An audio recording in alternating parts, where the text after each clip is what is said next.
I wanna record this. You are supposed to read chapter 6, okay?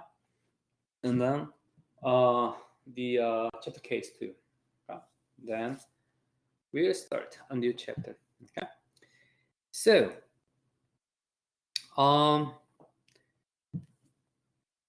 which team will go first? Team 1 or team 2?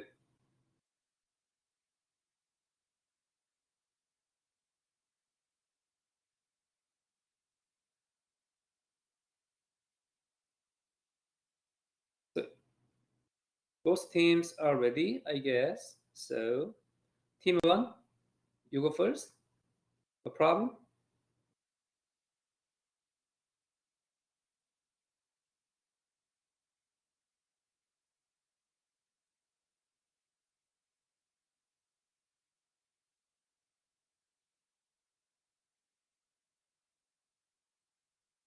Please say something.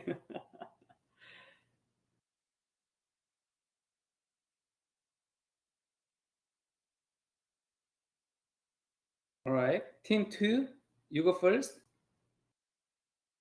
What?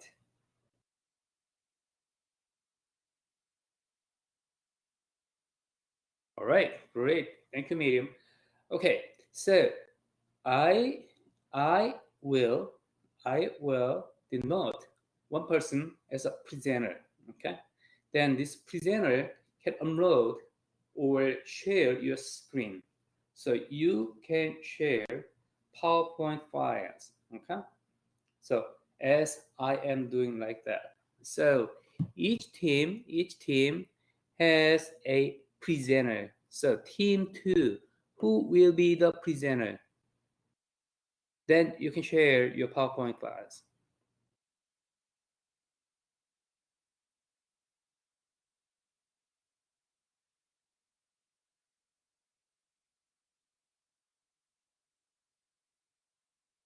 So Miriam, you want to be a presenter?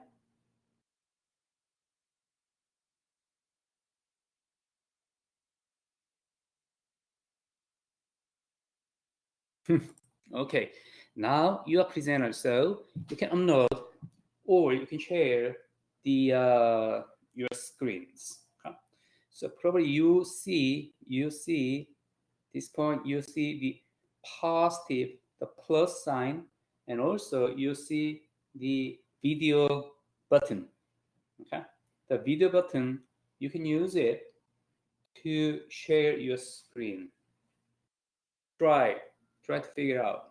Huh?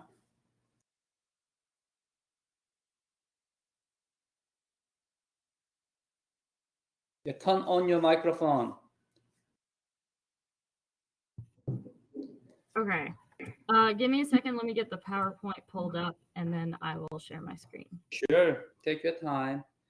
And team 1, who will be your presenter? Please let me know.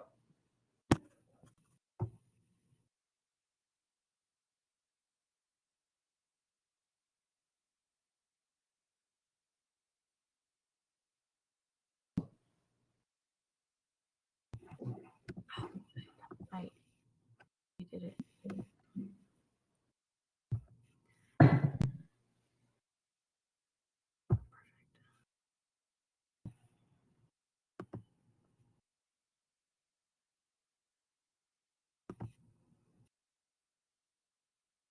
So presenter will, control the PowerPoint, and everyone in team will present it. Okay?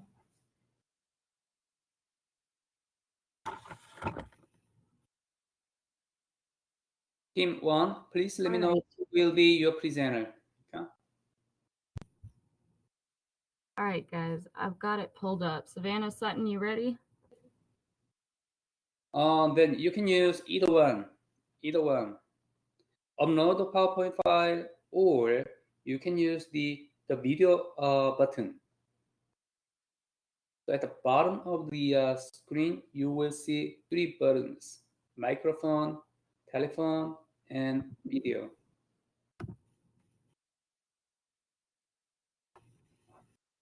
Now it is working. Can y'all see it? Yes, I can see it. Great. All right. All right, Mia, you will be the presenter, right, for team 1. So now, team 2, you should be ready. So medium, you can go back. You can control your PowerPoint files, and then team 2, as soon as you're ready, just start. It's your stage. All right. Let's see. There we go. All right, so biotechnology, right? Mm-hmm. Yes. So we decided to start by defining it just so that way it would provide a deeper understanding of the intricacies of leadership in biotechnology, researching it, developing it, selling it, all the different aspects. So it utilizes biological systems, living organisms, or parts of them to help develop different products. Some creations include like synthetic insulin and hormones. There's plant genetic modification for reduction of using pesticides on crops, and then things like prosthetics and other types of medical, medical development. All right. Do we, am I presenting all of them, or does the whole team get to discuss all the slides? Whole team. This is Okay. a presentation. Okay. So this was my slide, so I'll go ahead and talk about this one. I found this really interesting paper discussing the development and new ideas of leadership in research and development involving biotechnology. It said that a key to success is applying contingency approaches and when it comes to leadership and management. So thinking about the flexibility of how you can apply your leadership skills in different situations. It said that typically in research and development projects, the leadership will thrive from input and various perspectives. However, in publishings, the focus usually remains on a singular predominant project leader rather than the group as a whole. They say that the project manager will usually be appointed. And then there will be like an evaluation of whether they have what it takes in order to contribute to the project succeeding. So different things like how well they work with people, how well they're good at, delegating tasks and managing time, and getting, of course, manager ideals and tasks that they have to get in order for everything to run smoothly. There has been, however, debates about changing to a more participative leadership where the leader will allow other followers or people who are working on it to share some of the leadership tasks and responsibilities. And this kind of will cause a minimization of like all of the blame falling onto one person. And it also creates kind of a system where people can double check or triple check on things. So it allows for less mistakes. It allows extended knowledges, like everyone's knowledge gets to be conglomerated into one leadership role. It improves communication. There's better opportunities for followers to get on the job leader development and skills. So that is what is going on in a lot of research and development. Yeah. Management roles. Okay, this is my slide. So we're talking about the importance of management. Obviously, when I was reading about this, there were a couple of CEOs that were talking about the qualities that they were looking for in managers.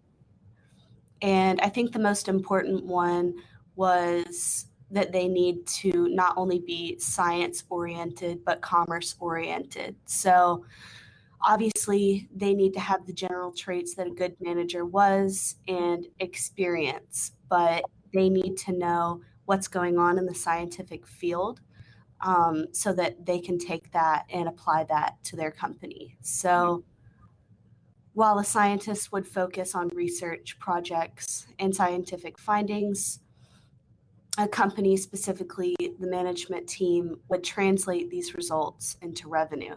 So they would have to take the results and create an operational company based on them. So they're definitely held to a different standard than a regular manager. They have to be knowledgeable in the biotechnology field, as they're responsible for keeping their companies up to date with the newest products. All right. They're not only accountable for keeping the company organized and well maintained, but they have to account for the constant changes and advances in the field, as if those things are ignored, that could possibly result in failure. So that's it for that slide. All right. That's it? No, this is also my other slide. So the companies need pharmaceutical companies to gain access to capital. And then the pharmaceutical companies also benefit from biotechnology entrepreneurial companies. So basically, they rely on one another, and the managers are responsible for creating relationships with them so that they can gain that capital that they need to grow their company and to flourish. So they basically both rely on each other for growth and for profit. Okay. At this point, probably you need more deeper understanding why biotechnology is important. In the 1970s, 1980s, until that time,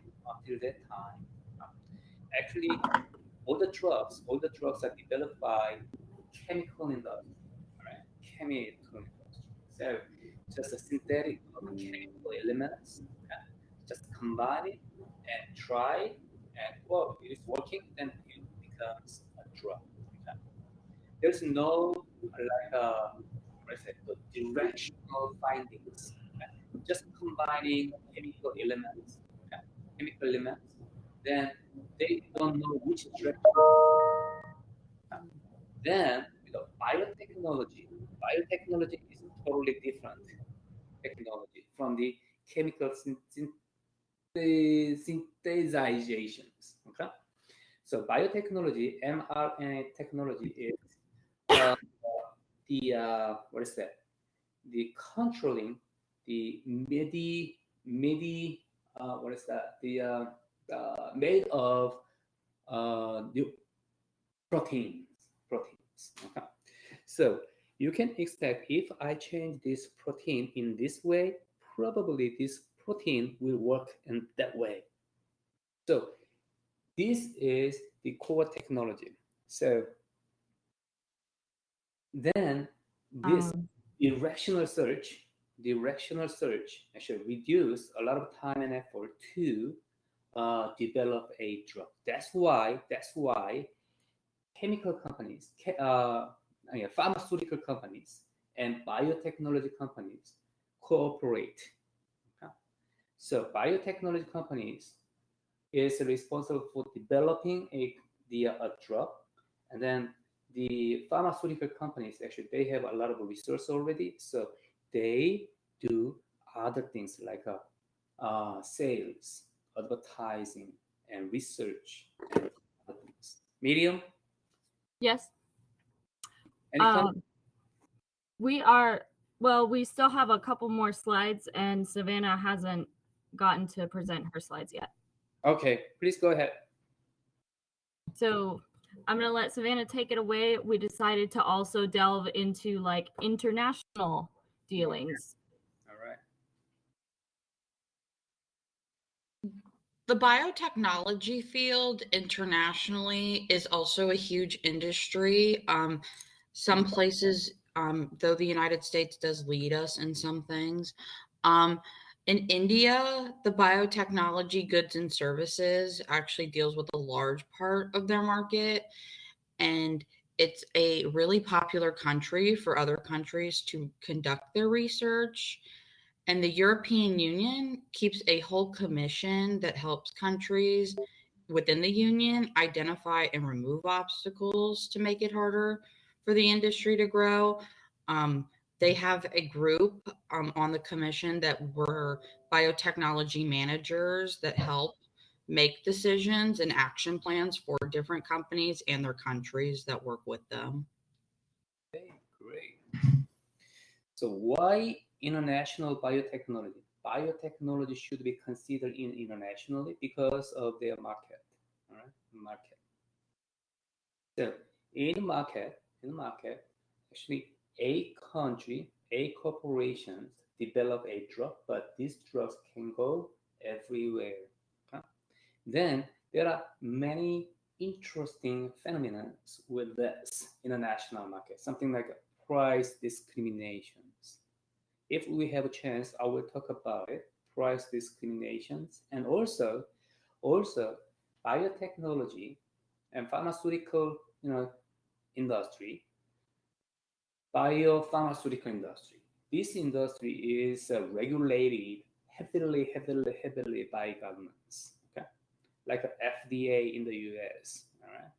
So approval of FDA is determine the performance, whole performance, everything. All right. If your drug is not approved, it's nothing. All right, nothing. Okay.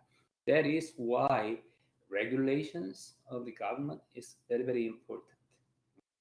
Some governments has different regulations. So internationally, this technology can be applied in little bit different ways. Okay. All right. Go ahead. This is the last slide we decided to do, and we decided to add the economics of the biotech industry. There was one paper that I read that was really interesting that came out last year about a man who's a professor at Columbia named Frank Lichtenberg, who states that because of the newness of biotech and it's like changing so often, that it was hard to prove like what kind of impact it would have on the future overall medical economy. But he did state that these benefits could include overall medical cost, higher productivity, and increased longevity, which I thought was really interesting. And then in 2017, I read a different article that the biotech industry had over 811,000 direct jobs, with 95,000 of those positions just being in management. And the total economic impact in 2017 was $1.1 trillion, with over half of the direct impact coming from manufacturing, marketing, and careers. All right, and then we have our citation slide with all of our sources we looked at. I hope y'all enjoyed that. We kind of wanted to incorporate a lot of different, like the different aspects from the different chapters, such as like how economics are affected, how you go down like the leadership and management ladder, how internationally it works across like on a global market scale. Does anyone have any questions for us? Hey, any question, comment? Very interesting topic and good presentations. I love it. Okay. Thank you. So many dimensions of biotechnology. So, can you go back to the last slide? Not this one. The Yes. previous one. Economics and biotechnology. Yes. So, these benefits include lower overall medical costs, higher productivity, increased longevity. Think about that. Okay. In the chemical industry, they just synthesize some chemical elements, but they don't know what this synthetic will act. Okay? So it's like a blind R&D. It doesn't make sense, right? But it was actually reality in the 1970s, 1980s. Then biotechnology scientists, okay. All right, we can just, control the protein in, DNA or RNA. Then we can have some directions. So they just open the eyes, all right? They just open the eyes. Then They have a direction. If we go this way, we can reach in that point. We can cure that disease, something like that. So that's why we say medical cost, lower medical cost, R&D cost, and also higher productivity. Right? Mm-hmm. Do you understand this difference? This changes drastically this industry. Okay? And also there are some what's that? Yeah, I mean, especially just to add on, I guess, as biotechnology makes like certain necessary things like insulin more available, it's Mhm. helping the health of the people, which in turn helps the health of the economy of a country. Sure. Right. So also there are big trends in this industry and digital evolution of this industry. Okay. So IT technology actually combined with this process, R&D process. Okay. And actually IT technology creates a lot of potential that would not be available, okay, before, okay, to reach the goals. Okay. So based on that, some people say it's a precise something, right? Okay, let me. What's that? I can go. If y'all are ready, I'm gonna stop sharing the slideshow. It's all right. No problem. Leave Okay. it there. Precision medicine, precision marketing, something like that. Right. So this industry is changing very quickly and drastically. Okay, so good. Oh, do you understand? Do you know the what is the difference between DNA and RNA? Yes. I already know it. Now I have to explain it. Well, I think DNA works on creating the types of proteins that make up all of your cells, all of your tissues, all your bones and stuff. And I believe RNA is what helps DNA understand what it's supposed to code. Mm-hmm. All right, good. Thank you so much. Medium good. Good explanations. When you see the diagrams, when you see the figures, DNA has two twisted lines. Two lines, okay? Something like this. And RNA has a one line, okay? One line. Okay? And mRNA is a messenger RNA. Messenger RNA means it's RNA, but it work to communicate with outward. Okay, so mRNA is used for developing the vaccine, COVID vaccine. All right. So I just wanna. You don't need to know the technology, that technology deeply. Okay, but some basic, the like some basic knowledge you should know it. Huh? All right, great, good. Any question, comment? All right, and let's move. So Mia, you will be the presenter, right? So now you are the presenter, Mia. So now you can find the video button at the bottom of the screen. Then you can share your PowerPoint. Just take your time and be familiar with the setting.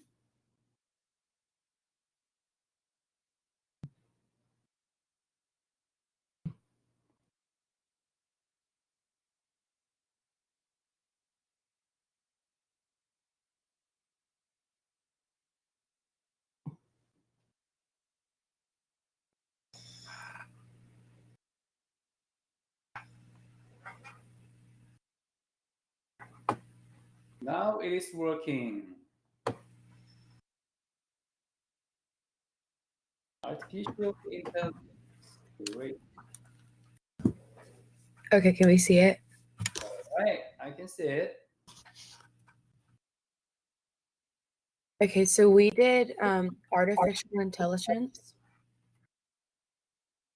So we just wanted to start off by what is AI, and it's just a branch of computer science, building in to machines that will do things that usually humans should be able to do. Okay.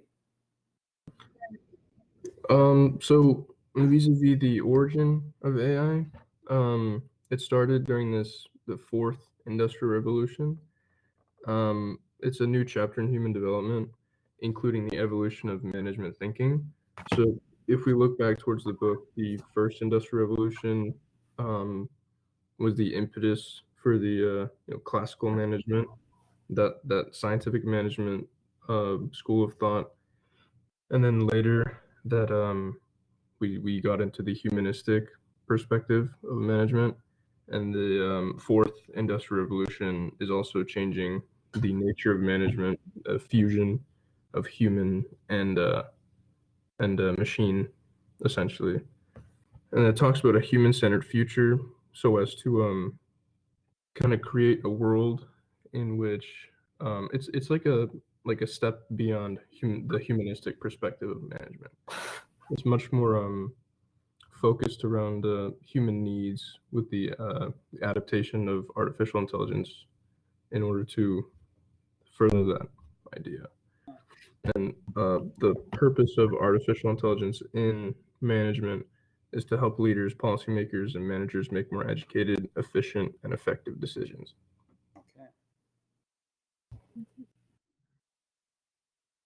All right, I'm talking about novel evolution and management, which is seeing how artificial intelligence is transforming.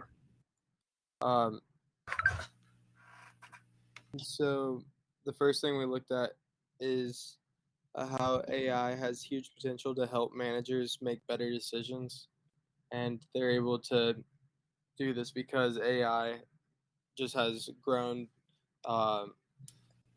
a source where we're able to get more knowledge and have more clarity on things, and also understanding AI yet wary of its potential negative effects.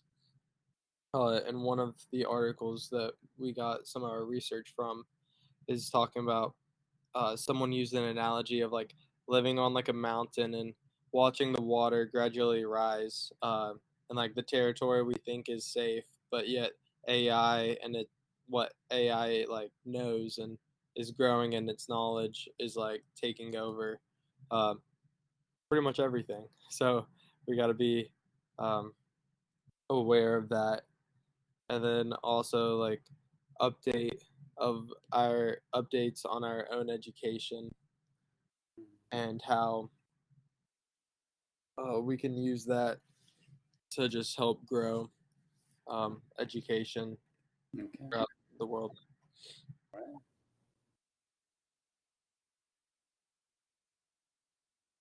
So I thought this quote was interesting. It's taken from one of the articles by George Bernard Shaw. The quote is, "The reasonable man adapts himself to the world. The unreasonable one persists in trying to adapt the world to himself. Therefore, all progress depends on the unreasonable man." So it's an interesting quote. It seems kind of counterintuitive,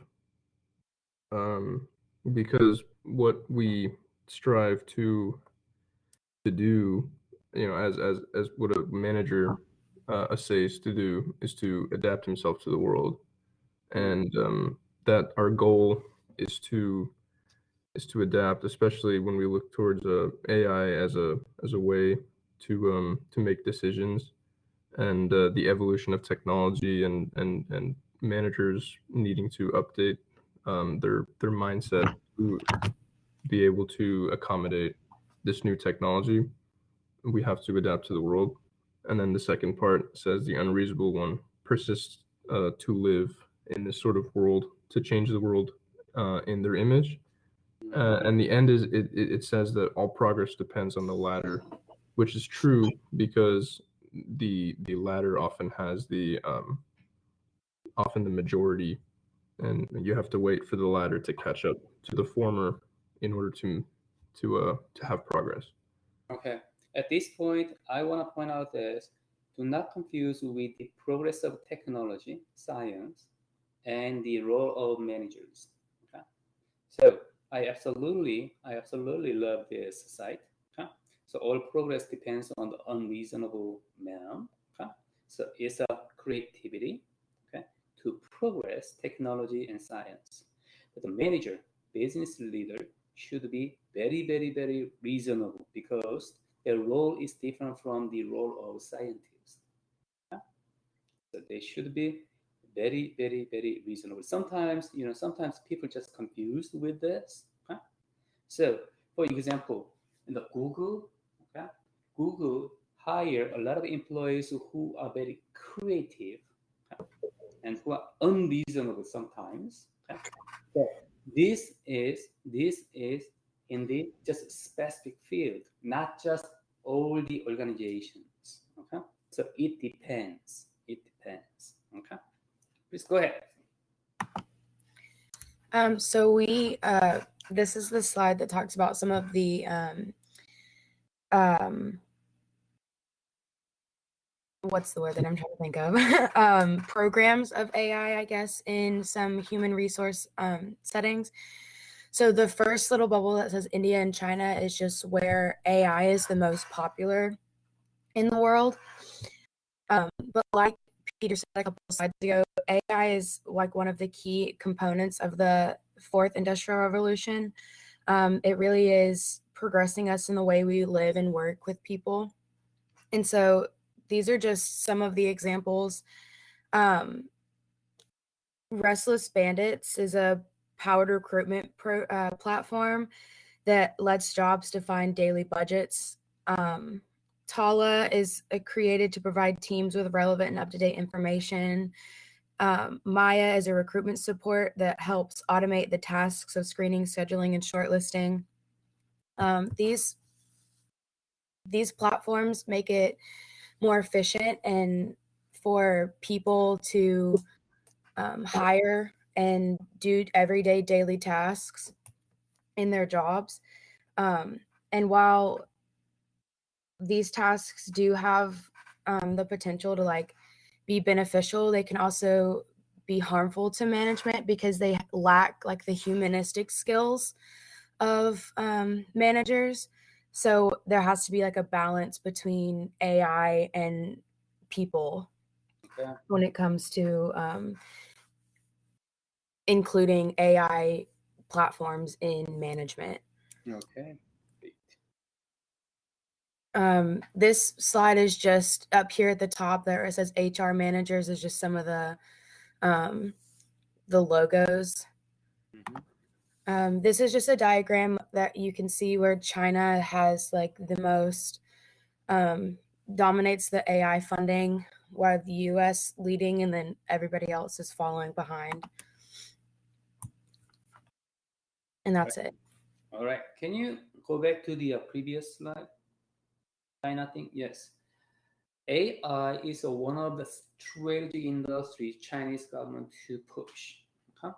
So that's why we see just 48% of China equity funding trade. Okay? So China actually develop AI, battery, memory, and some other things. Okay? The issue, okay, the ironic thing is, there are many people who are specialized in AI in China. Actually, they were educated in the USA. A lot of doctors, PhDs, okay, educated in the USA, and they just went back to China and they worked. Okay, then compete against AI companies in the USA. All right, this is a little bit ironic things. Okay. So good, nice. Any question, comment? AI.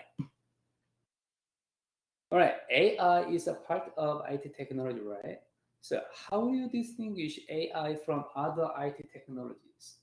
Something like a big data, networking, Internet of Things, something like that. Okay.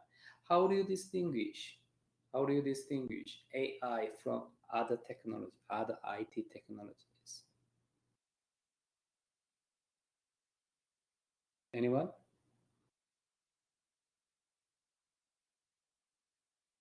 There's a big difference. Okay? Big difference. Okay? Think about that. Big data, Internet of Things, networking, whatever. These technologies, okay, they are not based on learning. Okay? They just use the information. Okay? They just use input and they just generate output. Okay? But AI is very, very special because AI is based on learning itself. AI is learning. They can develop themselves. This is big difference between AI and other IT technologies. Okay? So these days, deep learning is a keyword in AI industries. So if you are interested in AI, just study deep learning. You will find a lot of interesting things. Okay, great, good discussions, good presentations. Any question about AI?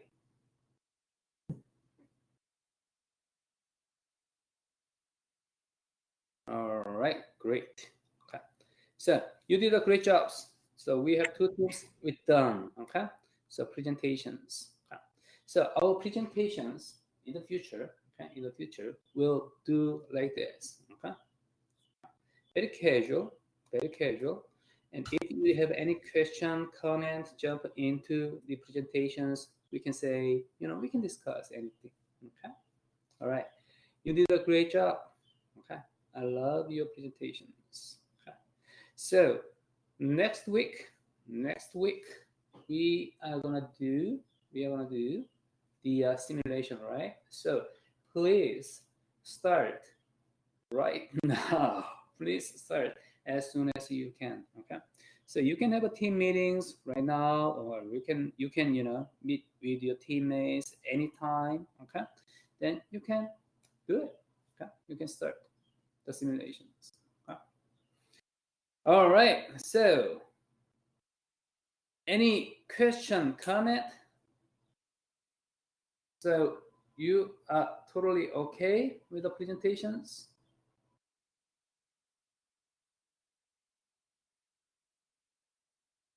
Oh, I forgot this. I'm sorry about that. Please go ahead. Canvas. And on the quiz, you will find MGT301C presentation 1. Okay. Then you can evaluate your presentations and also the other team's presentations. Okay. So that presentation 1, there is a question 1 and 2. So in the question 1, evaluate team 1 here. Then 1 is lowest and 5 is highest. Okay. And question 2, evaluate team 2 here. So 1 is lowest, 5 is highest. So you can evaluate and submit it. Okay. So any presentations,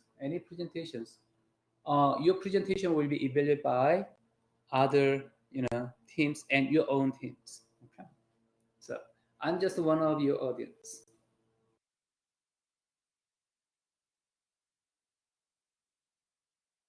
All right. So no problem.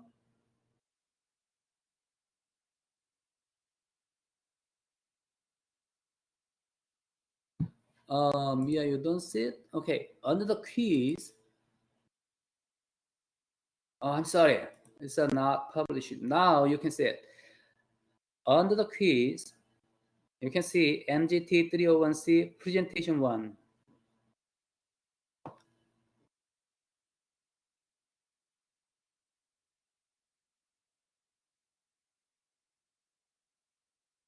Then you can see question 1 and 2. So question 1, evaluate team 1 here. Okay, 1 is the lowest point, 5 is highest. And question 2, evaluate team 2. Okay.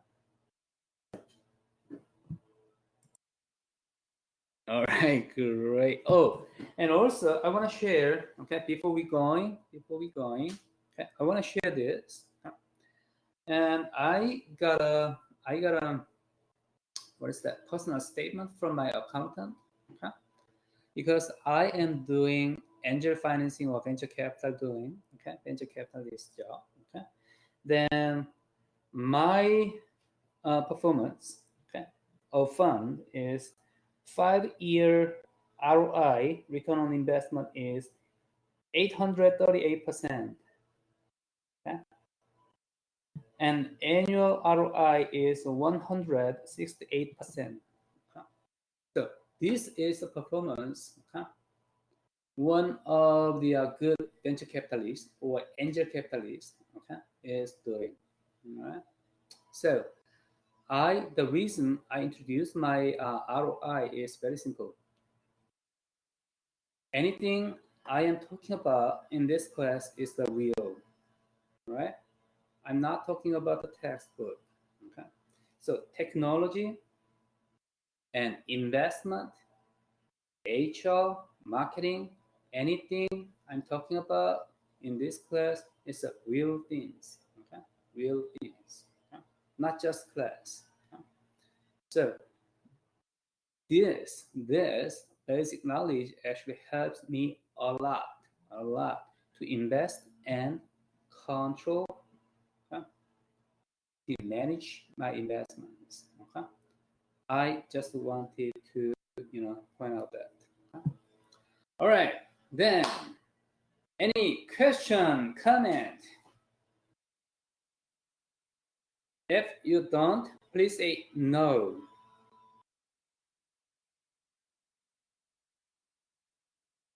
Okay, then I will see you on next Tuesday, right? Next Tuesday. I will see you on next Tuesday. You did a great job today. I love your presentations. Thank you, Joseph. Thank you, Peter. Thank you, Miriam. Okay. Thank you, Savannah. Okay, thank you, Sutton. All right, you did a great job today.